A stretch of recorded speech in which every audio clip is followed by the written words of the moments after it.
Well, with that, let's move on to our next guest. And the company in focus is Narayana Health. The stock has surged more than 44% in 2025. So who's saying that this was a year of flat returns? Not really, if you're in the right kind of stocks. Well, what's the outlook going forward as we step into a brand new year? We have Sandhya J, Group CFO at Narayana Health, joining in. And we want to discuss three broad areas. Sandhya, morning. Let me just lay them out for our viewers. We want to understand the implications of price hikes, the ones that hospitals probably are taking or will take as the year starts off, the new year. Second, the CGHS price increase. Now, what has that meant for Narayana? And then what is the outlook with respect to the integrated healthcare business? So, Sandhya, let's start with the first one, the price hike. I mean, I remember from our earlier conversations, I think you always look at price hikes in January. And these are, fairly modest to say mostly. You try and keep it modest. I remember that from the old conversation. But how severe is medical inflation this time around? And how are you thinking about pricing as we step into 2026? Good morning. Thank you for having me here.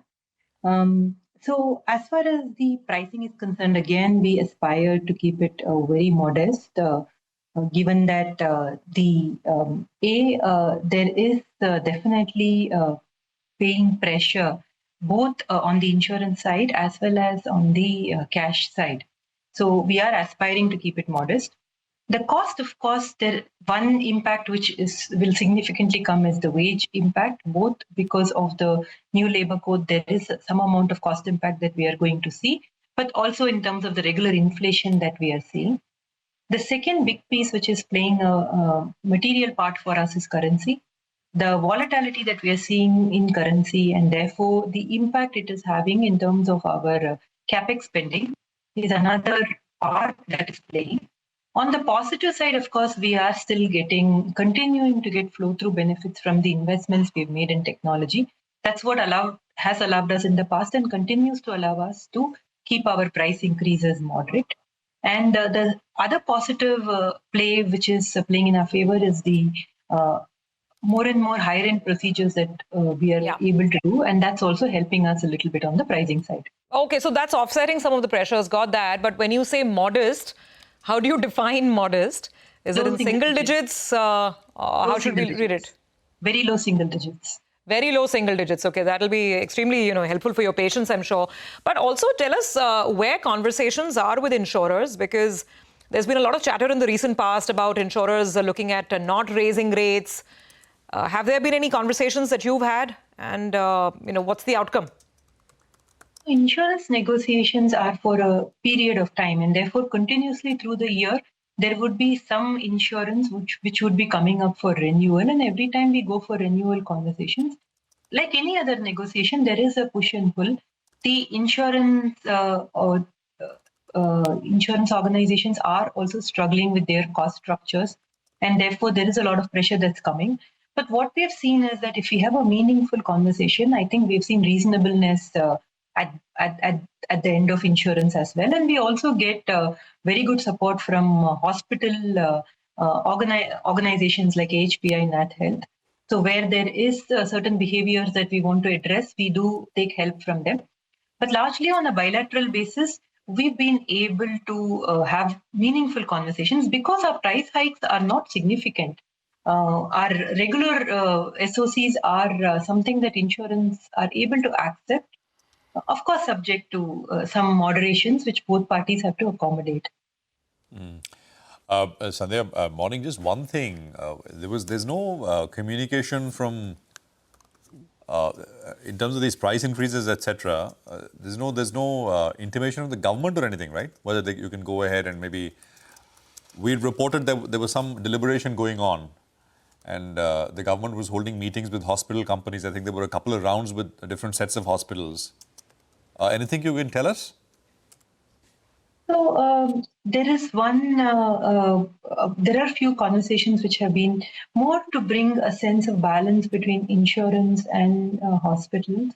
I think in the last conversation, what we are given to understand is that the government has instructed both sides to be reasonable. From a hospital point of view, I think the cost of care has to come down, and that's something that we as Narayana also keep talking about. and from the insurance side to be more reasonable in terms of deductions, in terms of paying for the right procedure, the right price. So at the moment, all the meetings that have been held with the government intervening as well have been trying to give balanced instructions to both sides to find a balance, because the most important thing is people need to have access to care.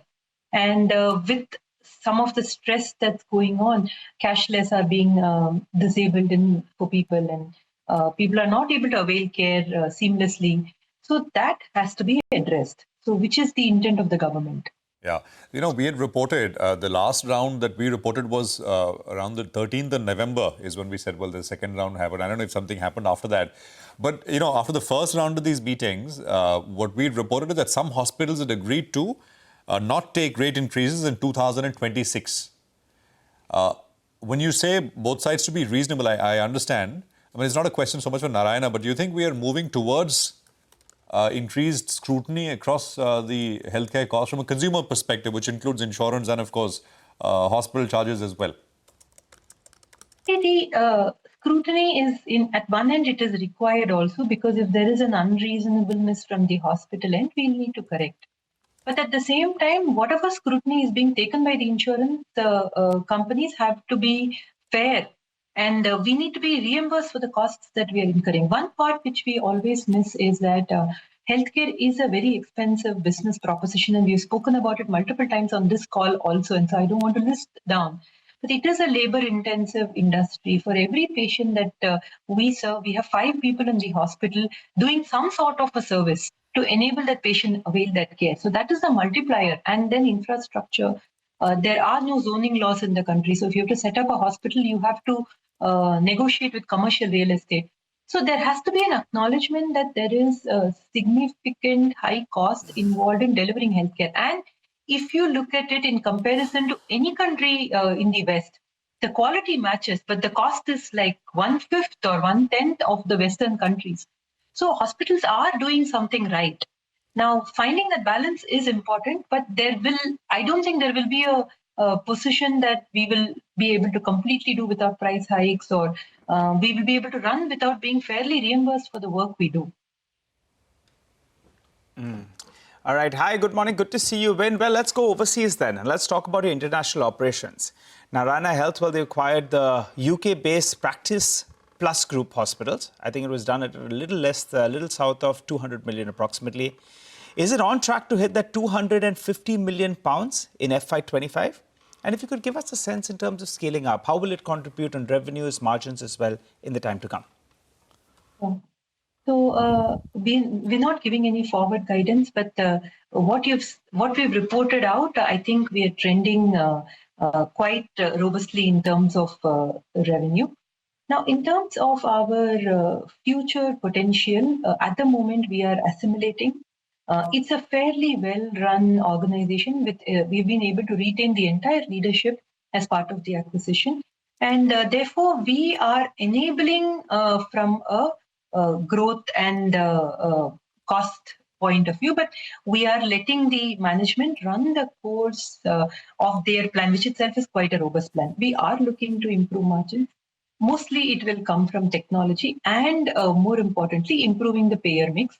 What we mean by improving the payer mix is that currently more than 90% of the revenue of PPG comes from NHS. NHS is a very positive book of business. They are good payers, which means pay on time, inflation adjusted, and provide long-term contracts. So that gives us a solid base, and we'll continue to capitalize on that base and continue to serve. But there is capacity available. So we are looking to utilize that capacity to be able to attract a private pay, which other private healthcare organizations have also been able to successfully do in the UK. So with the same capacity, as we are able to improve the payer mix, we should definitely see both revenue and margin growth. Any indication of how much? I mean, your margins are almost touching 26% as of second quarter. As losses in that integrated business come down and your payer mix keeps improving, those high-end surgeries that you spoke of, around what vicinity are you likely to end the year, FY26? So I don't want to give a guidance, but there are certain factors I want us to keep in mind. One is that Now that we have acquired the UK business, so we will see dilution because of that, given that it is a lower profitable business, so you will have to adjust for that. The second is that because of the acquisition, there will be exceptional costs. We have incurred a lot of pre-deal costs, costs of diligence, costs of various costs. Some of the impact of that will be extraordinary items that will come into the P&L in the current quarter. Q3 is a poorer quarter relative to, you all know, you've been tracking us. Q1 and Q3 are cyclically weaker and Q2 and Q4 are cyclically better. So therefore, Q3 will have some cyclical weaknesses both on the revenue and the margin front. So when you see the Q3 numbers, all of this will play out.